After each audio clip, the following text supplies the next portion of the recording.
My husband's work wife bought the house next door. Then she announced she's pregnant, and everything feels very wrong.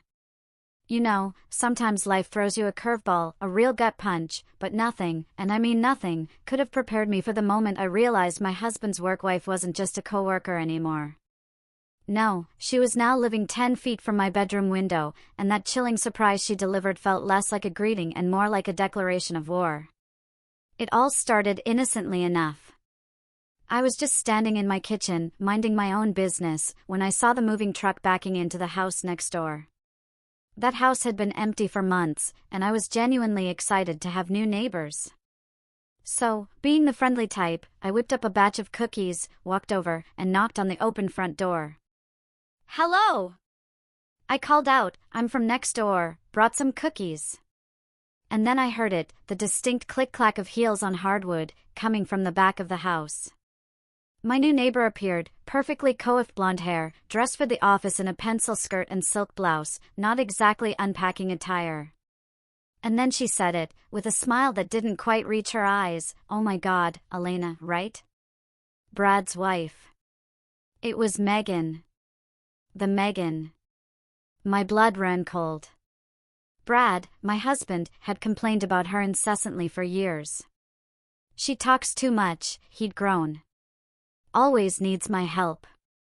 She's like a cockroach who never dies." He even told me she'd started calling herself his work wife because they spent so much time together. And now, here she was, standing on her doorstep, looking at me, and saying, "Surprise. Looks like we're neighbors now." The way she said surprise, like she'd been holding on to it, rehearsing it, it just made my skin crawl. That night, I kept replaying it, her tailored clothes, her unsettling smile, like she'd already won some game I didn't even know we were playing. Was I paranoid? Maybe. But coincidences don't usually make your hands shake when you think about them. But before we dive into that mess, let me give you a little background. Brad and I?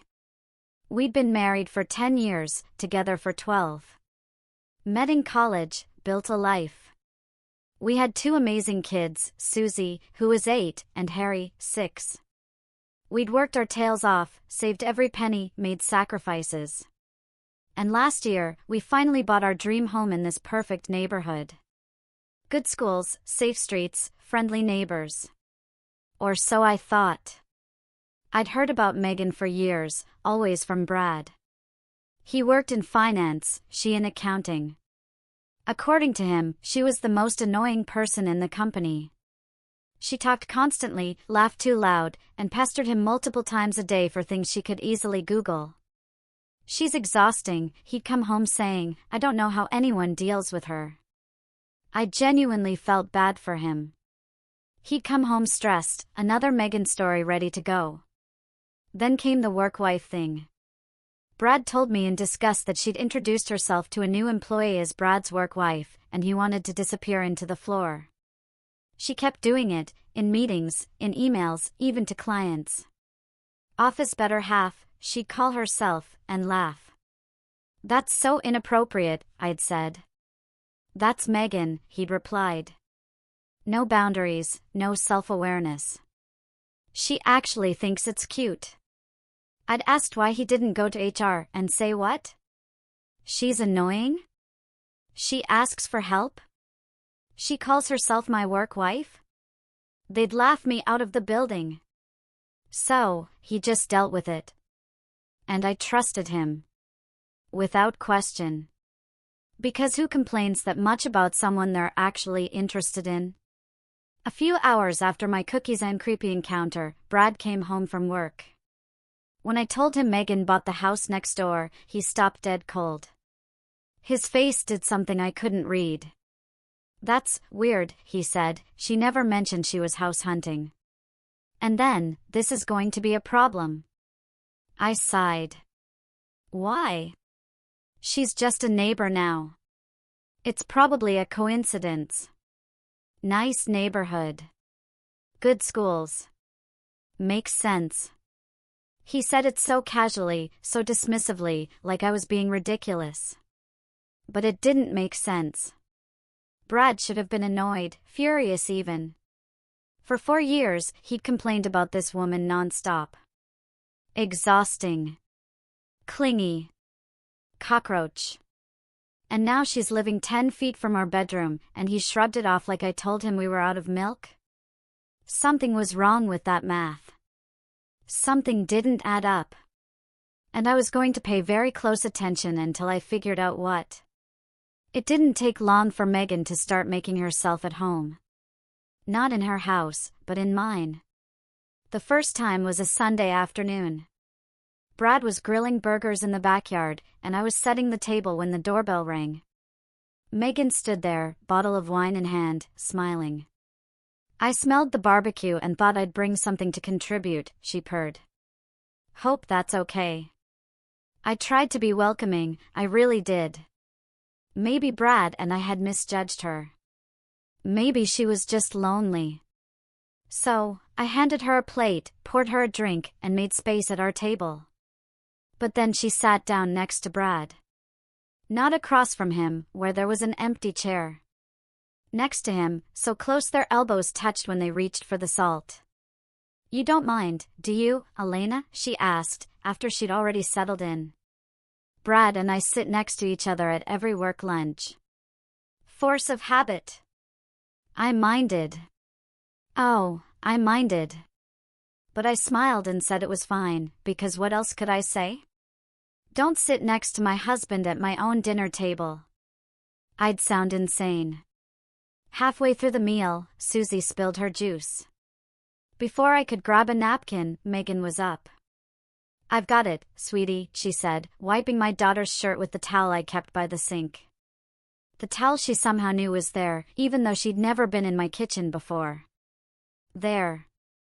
Good as new. You know your daddy spills things at work all the time, too. I'm always cleaning up after him. Susie looked up. You clean up after daddy? Megan laughed. Someone has to. He's helpless without his work wife, right, Brad? Brad chuckled and shook his head, but he didn't correct her. Didn't say, actually, you're not my work wife. He just let it sit there, like it was true. After dinner, as I cleared plates, Megan jumped up to help. You wash, I'll dry, she said, positioning herself at my sink like she belonged. Then, Brad, honey, can you keep the kids busy for a minute? Girl talk. Brad, honey. She called my husband honey in my house, and he just nodded, took the kids outside like it was completely normal. Once we were alone, Megan said, so, how long have you and Brad been together? 12 years, 10 married. Wow, that's a long time. Things must get pretty routine by now, huh? We're happy, I said, my voice tight. Oh, I'm sure you are. I just mean it must be hard keeping things exciting after so long. Brad told me you guys have been in a bit of a rut lately. I stopped washing. He said that? Don't worry, he didn't go into detail. He just mentioned things have been a little stale, intimately. She whispered the last word, like we were sharing a secret. I told him that's totally normal. Every marriage goes through dry spells. She knew so much about marriage. My husband had talked to this woman about our intimate life, about our dry spells. Something cold settled in my chest, but I kept my voice steady. Brad and I are fine. Of course you are, she said, patting my arm with a wet hand. I'm just saying, if you ever need advice, I've been told I'm very good at keeping men interested.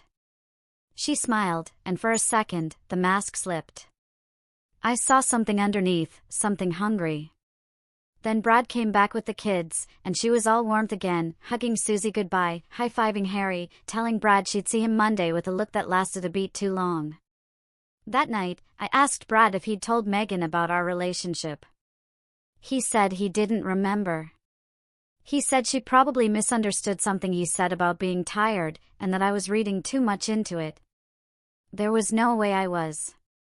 The next few weeks, Megan found reasons to be at our house constantly.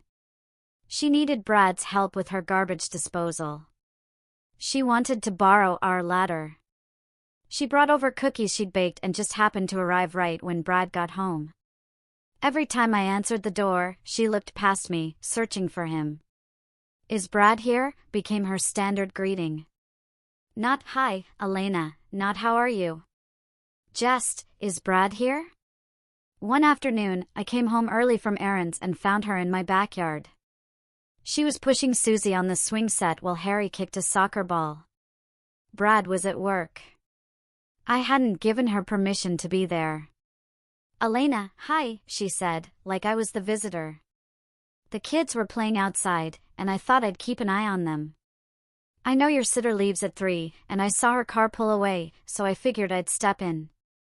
"You're welcome. You can never be too careful. There are crazy people everywhere." She hopped off the swing and smoothed her dress. "Susie was just telling me about her dance recital. I'd love to come watch if that's okay with you." Susie looked at me with hopeful eyes. "Can she, Mom? Please?" What was I supposed to say? No, this woman who's been nothing but nice to you can't come because Mommy has a bad feeling? "We'll see," I said, and Megan smiled, like she'd already won. She came to the recital. She brought flowers, a bouquet bigger than the one Brad and I brought. She sat in the front row, cheered the loudest. And afterward, Susie ran to her first. I watched my daughter wrap her arms around this woman's neck while I stood 3 feet away, holding my smaller flowers like an afterthought. "She's so talented." Megan gushed to Brad, loud enough for everyone to hear. "You must be so proud." "We are," I said. Megan didn't look at me. "Brad, remember when I did ballet? I showed you those pictures from when I was her age. Susie has the same natural grace." "You did ballet?"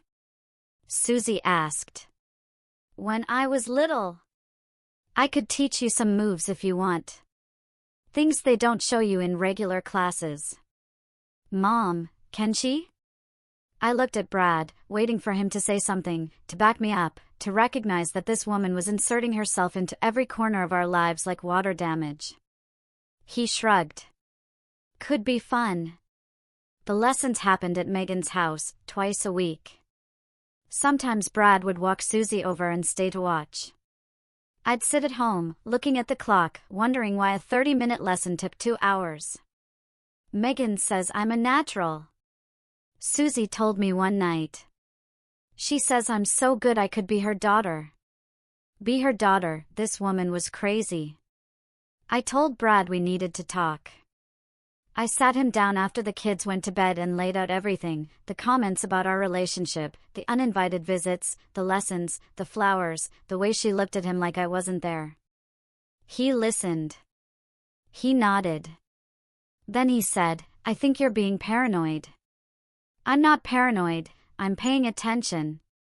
Megan is just friendly. She doesn't have family here, she doesn't have kids. She's attached herself to ours because she's lonely. It's sad if you think about it." "Brad," I insisted, "she told me we were in a rut. She said you talked to her about our intimate life." "I never said that." "Then why would she?" "I don't know. Maybe she was fishing. Maybe she wanted to see how you'd react." "And that doesn't concern you?" He sighed. "What do you want me to do, Elena? She's our neighbor. She's my coworker. I can't just tell her to go away. You can set boundaries." "I have boundaries." "Really?" "Because from where I'm standing, it looks like she has a key to our life, and you're the one who gave it to her." He got quiet. I could see him calculating, deciding how much truth to give me. "You used to hate her," I reminded him. "For years, Brad. For years of coming home and telling me how exhausting she was, how she wouldn't leave you alone, how she was like a cockroach that never died. And now suddenly she's your best friend and I'm supposed to just accept that?" "People change, Elena. Do they? Or were you lying to me the whole time?" He ran his hand through his hair. Fine. You want the truth? I exaggerated. Okay? I complained about her because that's what people do about coworkers. I vented because I was stressed, and she was an easy target. But she's not actually that bad. And honestly, I feel guilty about all the things I said. I was being hateful for no reason. And I'm trying to be better. Trying to be better? I said, not believing him for a minute.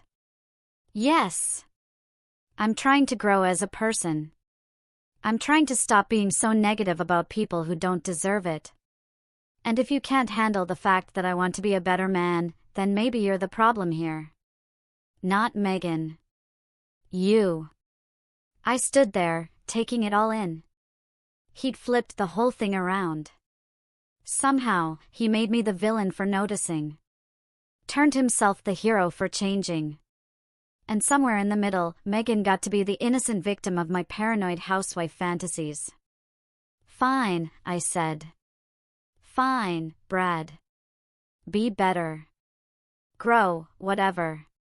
But I'm telling you right now, something is off. And when it blows up, I need you to remember that I tried to warn you. He kissed my forehead like I was a child who'd just had a tantrum. Nothing is going to blow up, I promise. I let it go. Or I tried to. I stopped bringing up Megan's name. I stopped questioning the ballet lessons, the random visits, the way she looked at my husband. I told myself I was being crazy, jealous. Maybe Brad was right. Maybe I was the problem. But 2 weeks later, I couldn't sleep.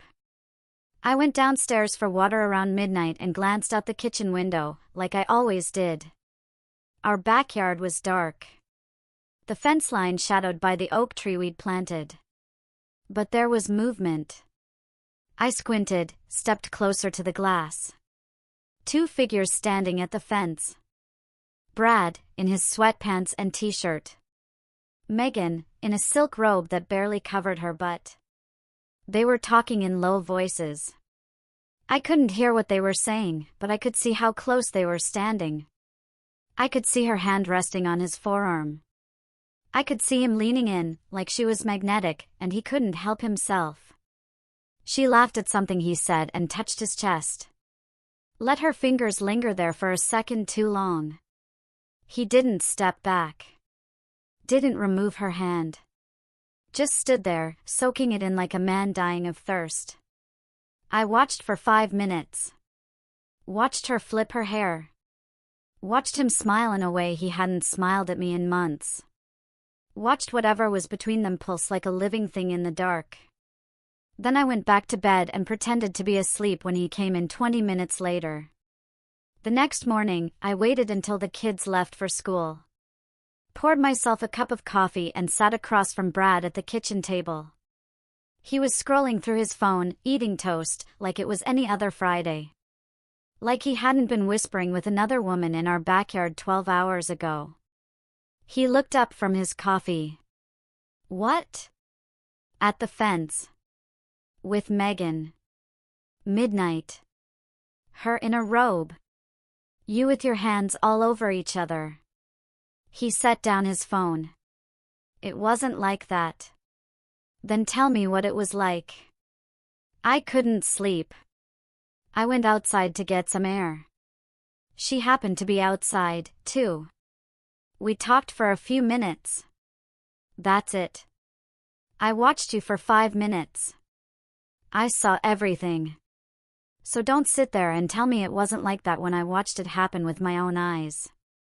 He was quiet for a moment. I could see him running through his options. Deny harder. Gaslight more. Tell me I imagined it. Tell me I was dreaming. Tell me I was crazy.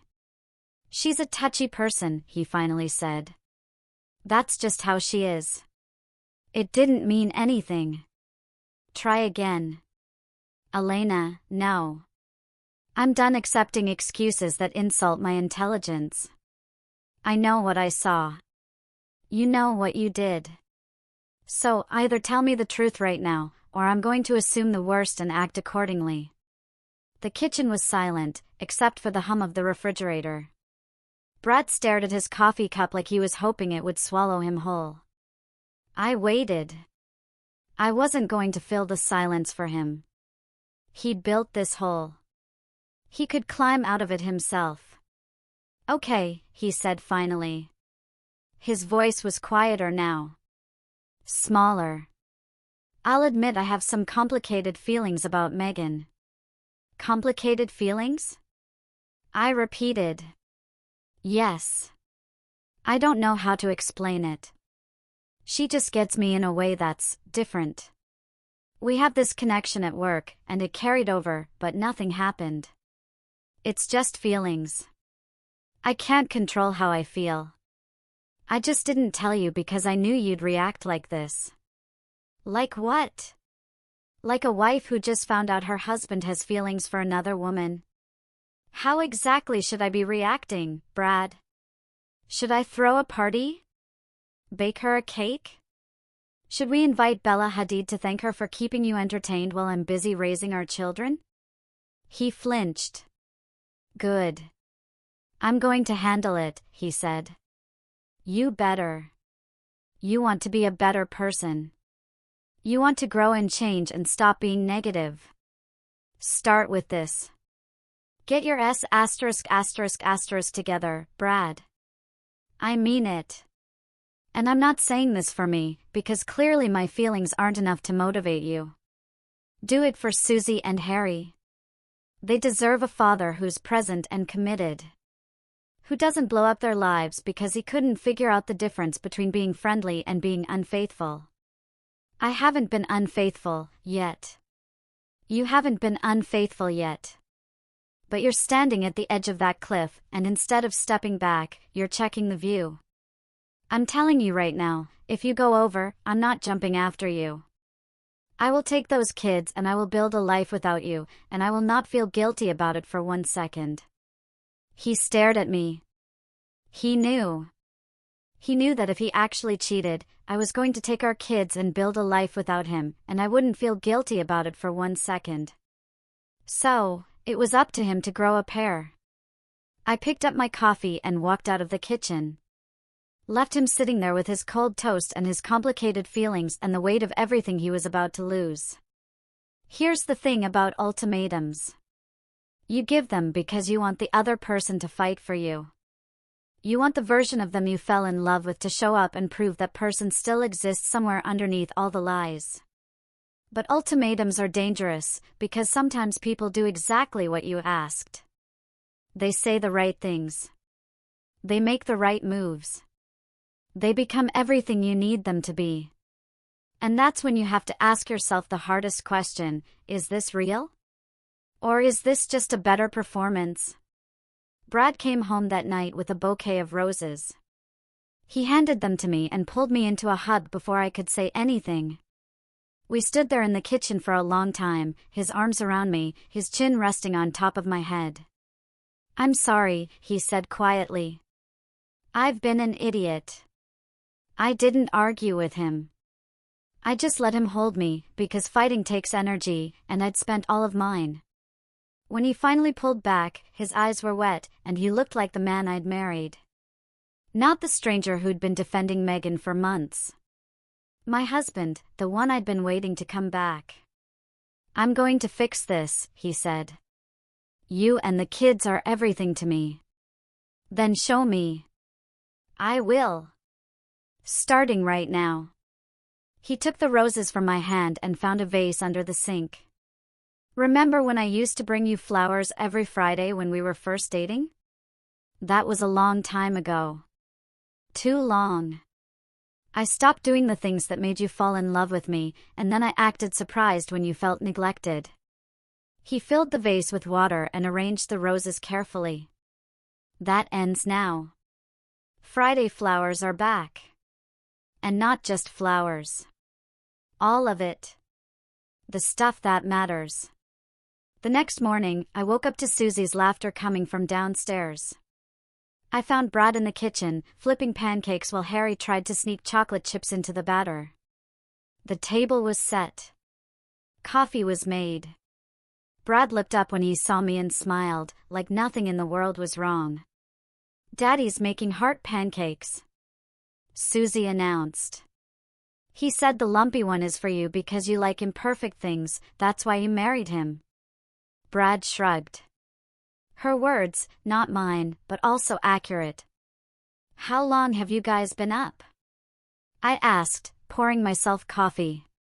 Since 7, Brad said. I wanted to let you sleep in. You've been carrying everything around here for months, and I've been too checked out to notice. So, today you rest. We've got breakfast handled. Right, guys? Right. Harry and Susie said in unison. And after breakfast, we're going to the park, Brad continued. Then ice cream, then whatever Mom wants to do. Today is Elena Appreciation Day. That's not a real thing, I said. It is now. I just invented it. I sat down and watched them. This was what our Saturday mornings used to look like before everything got complicated. Before I started dreading weekends because it meant more time to notice things I didn't want to see. We spent the day at the park. Brad pushed Susie on the swings and let Harry climb on his shoulders, even though he always complained about his back afterward. At one point, he jogged over to where I was sitting on a bench and handed me a dandelion. Harry picked it for you, but he was too shy to bring it over himself. I looked at Harry, who was pretending to be very interested in a squirrel. Tell him I love it. I will, he laughed, then grabbed my hands. I made reservations at that steakhouse you like. Mom already agreed to watch the kids. You called your mother this morning? I told her I needed to take my wife on a proper date because I've been neglecting her. He sat down next to me. She said it's about time, and that she always knew you were too good for me. Smart woman. She really is. His phone buzzed once during lunch, and he silenced it without looking at the screen. When I raised an eyebrow, he said, Family Day. Everything else can wait. I wanted to believe it. I wanted to sink into this version of my life and forget the last few months ever happened. But there was still a part of me waiting for the mask to slip, watching for the moment when he'd check his phone, or glance toward Megan's house, or find an excuse to step outside alone. That moment didn't come. The week that followed felt like someone had turned back time. Brad came home right after work every day. He texted me during lunch just to say he missed me. He helped with homework and did bath time without being asked, and fell asleep next to me on the couch instead of disappearing into the garage. Megan's name didn't come up once. Not a complaint, not a mention, nothing. That's when the guilt started creeping in. I thought about all the dirty looks I'd given Megan. The way I'd shut her out of conversations. The coldness I'd shown her when she was probably just a lonely woman trying to make friends in a new neighborhood. She brought wine to our barbecue and I'd acted like she was plotting to steal my family. I brought it up to Brad one morning while he was getting ready for work. Do you think I should apologize to Megan? He paused, his tie half done. For what? For being such a H to her. She probably thinks I'm completely unhinged. You weren't a H. You were protecting your family. There's a difference. I accused her of trying to seduce you because she sat next to you at dinner. Okay, that was a little much, he admitted. But I didn't exactly help the situation. I should have set clearer boundaries from the start instead of letting things get weird. He finished his tie and turned to face me. She actually told me she feels bad about everything. She's been keeping her distance because she doesn't want to cause more problems. That made it worse. This woman had been tiptoeing around her own neighborhood because of me, because I'd built a villain out of overanalyzing everything and giving in to my delusions. The next day, I had off work. Vacation time I needed to use before it expired. Brad left around 8, with a kiss and a promise to bring home Chinese food for dinner. I spent the morning cleaning and thinking about what I'd say to Megan. Maybe I'd bake something, bring it over as a peace offering. We could start fresh. Around noon, I grabbed my keys and headed to my car. I needed a few things from the store anyway. I backed out of the garage and started down our street. That's when I saw it. Brad's car. Sitting in Megan's driveway. Middle of the day. Blinds drawn. I pulled over and stared at it. He was supposed to be at work. He'd kissed me goodbye 4 hours ago and told me about meetings he had scheduled until 5. But there was his car, parked in her driveway like it belonged there. The roses. The pancakes. The family day at the park. The steakhouse reservation. The dandelion Harry was too shy to deliver himself. All of it flashed through my mind, but it looked different now. It looked like a scene from a movie where the audience knows more than the main character. Where everyone is screaming at the screen because they can see what she can't. I sat in my car, my hands gripping the steering wheel. He hadn't changed. He'd just gotten better at making me believe he had. There's a moment in every marriage where you realize you've been playing by rules that only you follow. You fight fair. You communicate. You give second chances. And the whole time, the other person is doing whatever they want because they know you'll keep trying. They know you'll keep hoping. They know you love them more than you love yourself. But that's the thing about hope. Eventually, it runs out. And when it does, you stop asking for things to change. You start making them. I called him first. I don't know why. Maybe I wanted to give him one last chance to tell the truth. Maybe I wanted to hear the lie come out of his mouth so I'd stop feeling guilty about what I was about to do. He picked up on the 4th ring. Hey. His voice was heavy, breathless, like he'd just climbed a flight of stairs. Or something else. Where are you? Work. It's crazy today.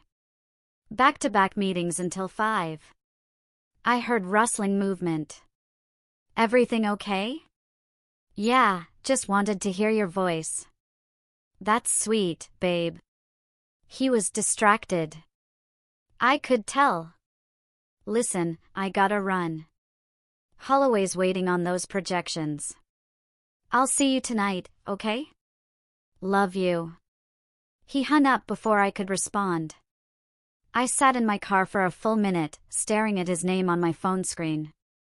Back-to-back meetings. Holloway's projections. The same lies he'd been telling for months. Probably the same voice he'd used to promise me Friday flowers were back. The same mouth that had kissed me goodbye this morning before driving straight to her house. His car was in Megan's driveway. I'd driven past on a hunch, just to check, just to prove myself wrong. But there it was, the black Mustang I'd helped him pick out 2 years ago, parked behind her white Nissan like it belonged there. I pulled in behind him, blocked him in. If he was going to run, he'd have to go through me first. The front door was unlocked. I didn't knock. I walked in like I owned the place, because in a way, I did. Every late night he'd spent working. Every weekend conference call that went 3 hours long. Every business trip that required him to leave on Friday and come back on Monday. I'd paid for this. I'd earned the right to walk through that door. The living room was dim, curtains drawn, vanilla candles flickering on the coffee table like this was some kind of romantic movie and not the destruction of everything I'd built. I heard them before I saw them. A low laugh. His voice murmuring something I couldn't make out. Her responding with a sound that made my jaw clench. They were on the couch. Brad's shirt was unbuttoned to his stomach. Megan was straddling him, her blouse somewhere on the floor, her hands in his hair. Neither of them heard me come in. They were too busy. Too distracted. Too certain they'd gotten away with it. Back-to-back meetings, huh? Brad's head snapped toward me so fast I thought he'd hurt himself. He shoved Megan off his lap and scrambled to his feet, his hands flying to his buttons like covering up now would erase what I'd already seen. Elena! He said my name like it was a foreign word, like he'd forgotten I existed. What are you? How did you? Your car is in her driveway in the middle of a Tuesday while you're supposedly in back-to-back meetings. I leaned against the doorframe. Crossed my arms. I'm not a detective, Brad, but even I can solve that mystery. Megan didn't scramble. She didn't panic. She stood up slowly, smoothing her hair like she'd just woken from a nap. Her lipstick wasn't even smudged. She reached for her blouse and pulled it on one arm at a time, taking her time, letting me watch. You could have texted first, she said. Given us a heads up. Sorry, didn't realize I needed an appointment to catch my husband cheating. Cheating is such an ugly word, she buttoned her blouse from the bottom up. I prefer connecting. Brad and I have a connection. We always have. I'm his work wife after all. That phrase again. She loved throwing that in my face, and he loved ignoring it. Brad stepped toward me, his hands raised like he was approaching a wild animal. Elena, listen to me. This isn't what it looks like. You're right. It looks like you were about to sleep with your coworker on her couch. But I'm sure you were just giving her CPR. Mouth to mouth. Very thorough. I'm serious. His voice dropped, softened. The same tone he used when he was trying to talk me out of being upset about something. Megan and I were just talking. Things got... I don't know. Things got out of hand, but nothing happened. You walked in before anything actually happened. Your shirt's unbuttoned and her bra's on the lampshade, but sure, nothing happened. Megan laughed. A short, sharp sound. She's smarter than you give her credit for, Brad. I told you she'd figure it out eventually. Shut up. He whipped around to face her.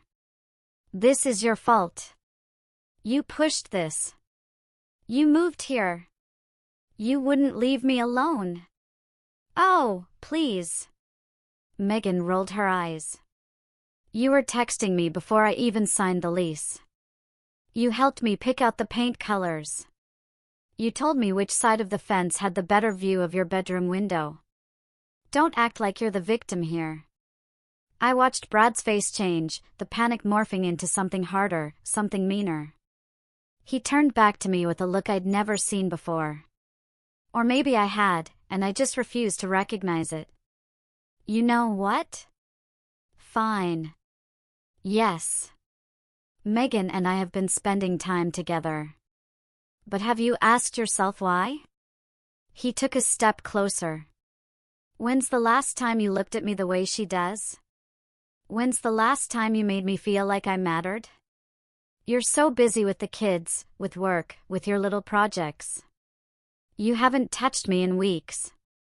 You barely talk to me anymore. What was I supposed to do?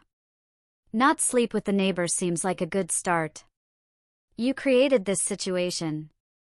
If you'd been paying attention to your marriage. So, this is my fault? I nodded slowly. I made you lie to me for months. I made you sneak around behind my back. I made you bring her into our children's lives and let them get attached to the woman you were planning to replace me with.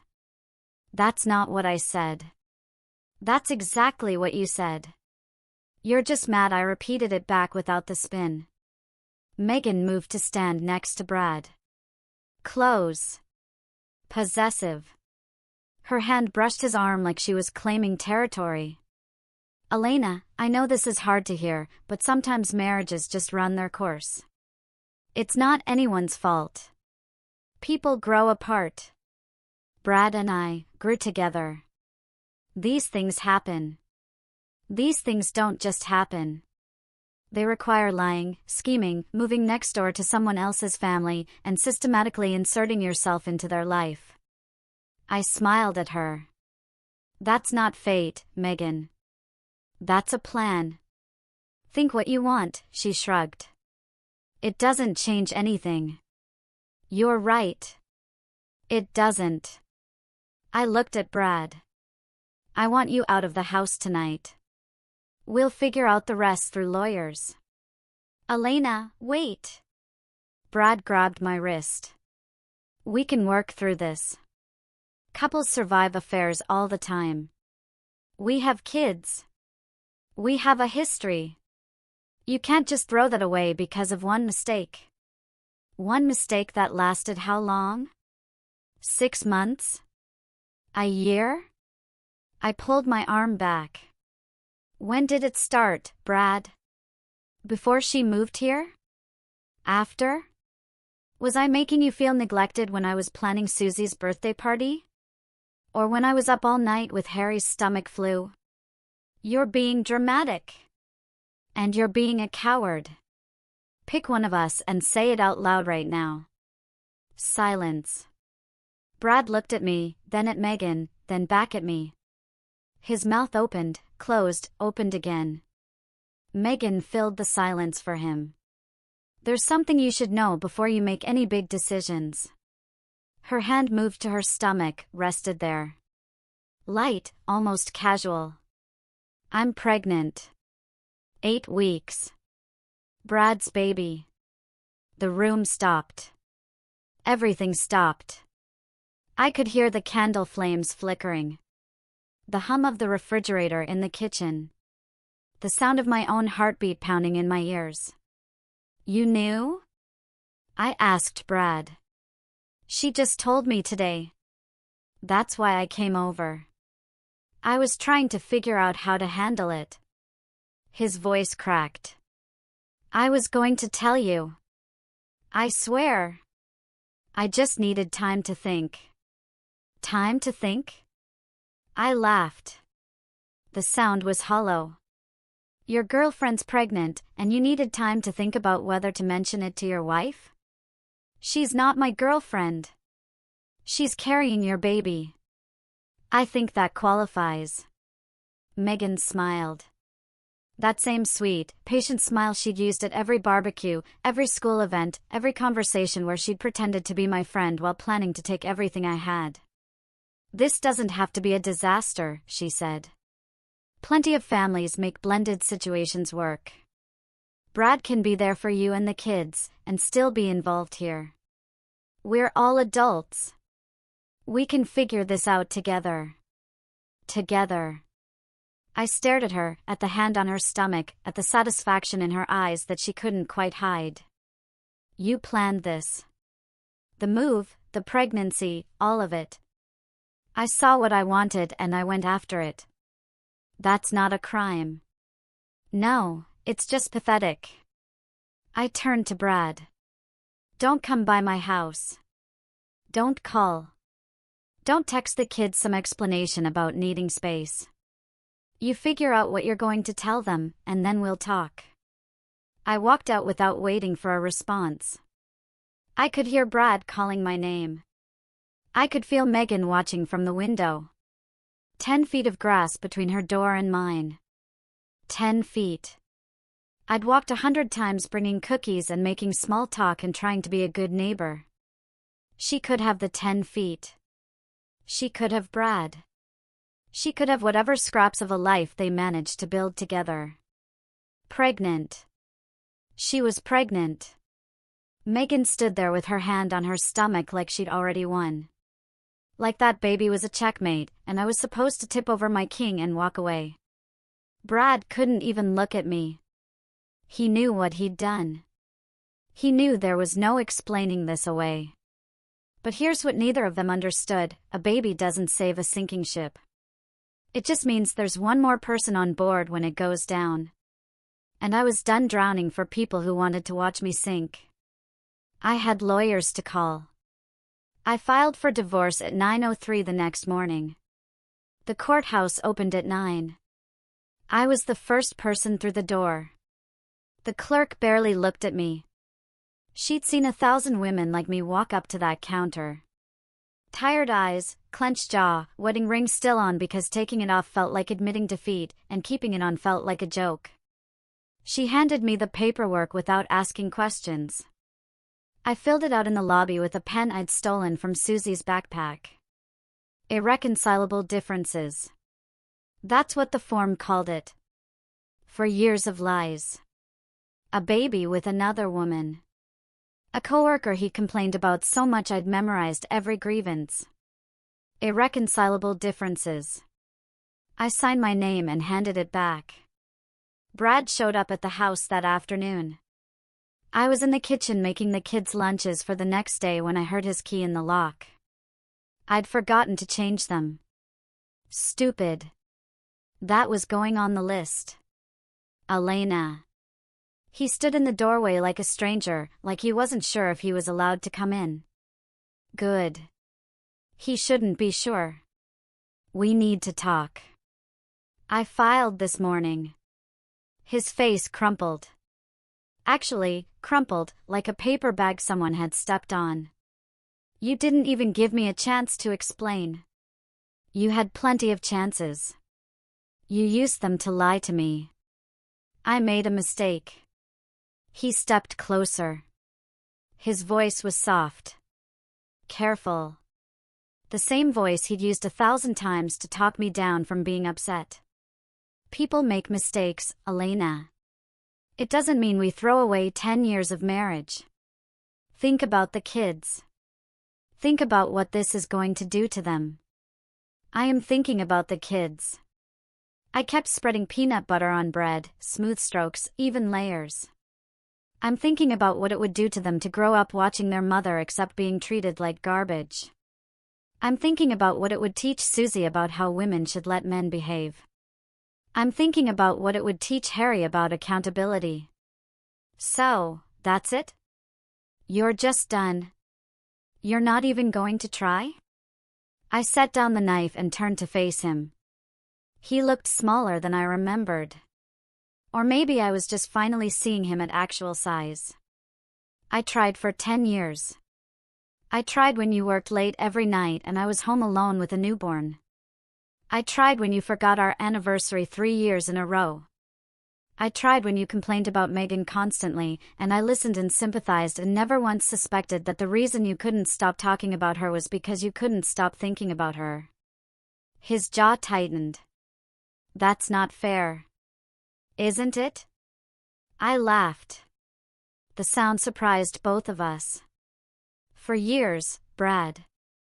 For years of Megan's so annoying, and Megan won't leave me alone, and Megan's like a cockroach who won't die. You know what I think now? I think you were mad, not at her, at yourself. Because you wanted her, and you knew wanting her made you a bad person. So, you complained about her instead. Made her the villain. Made yourself the victim. And I bought every word of it because I trusted you. You're twisting everything.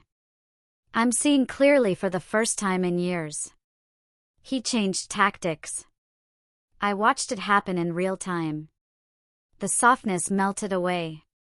Something harder took its place. Fine. You want a divorce? Let's talk about what that actually looks like. I make more money than you. I can afford a better lawyer. You really want to drag this out in court? You really want the kids to go through that? Are you threatening me? I'm being realistic. He shrugged. You file for divorce, you're not just leaving me. You're leaving the life I provided. The house, the cars, the vacations. You think you can maintain all that on your salary? I picked up the knife again, went back to the sandwiches. I think I'd rather live in a studio apartment with my dignity than in a mansion with a man who sleeps with the neighbor and blames me for it. Elena, get out. I didn't raise my voice. I didn't need to. The kids will be home in an hour. I don't want them to see you here. You can pick them up on Saturday, supervised at my mother's house until we figure out a real schedule. He stood there for a long moment. I could feel him weighing his options, trying to figure out an angle that would work. There wasn't one. So he left without another word. The divorce took 4 months. For months of lawyers and paperwork and custody negotiations and Brad showing up to every meeting with a new strategy. First, he tried remorse. Then, he tried anger. Then, he tried making me look unstable. His lawyer brought up my erratic behavior and paranoid accusations. My lawyer brought up the text messages I'd subpoenaed from his phone. 14 months of conversations with Megan, explicit photos, plans to leave me once Harry started kindergarten so it would be less disruptive. The judge gave me primary custody. Brad got every other weekend and Wednesday dinners. He also got the privilege of paying child support for 2 households now, since Megan's baby was due in 5 months. I saw them together once, about 3 weeks after the divorce finalized. I was picking up Susie from ballet, the class Megan had stopped offering once she realized free access to my kids wasn't part of the package anymore.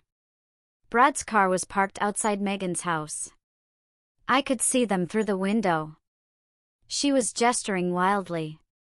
He was sitting on the couch with his head in his hands, the same couch I'd found them on. Funny how different it looked now. The moving truck showed up at Megan's house 6 weeks later. I watched from my kitchen window as she loaded boxes into the back alone.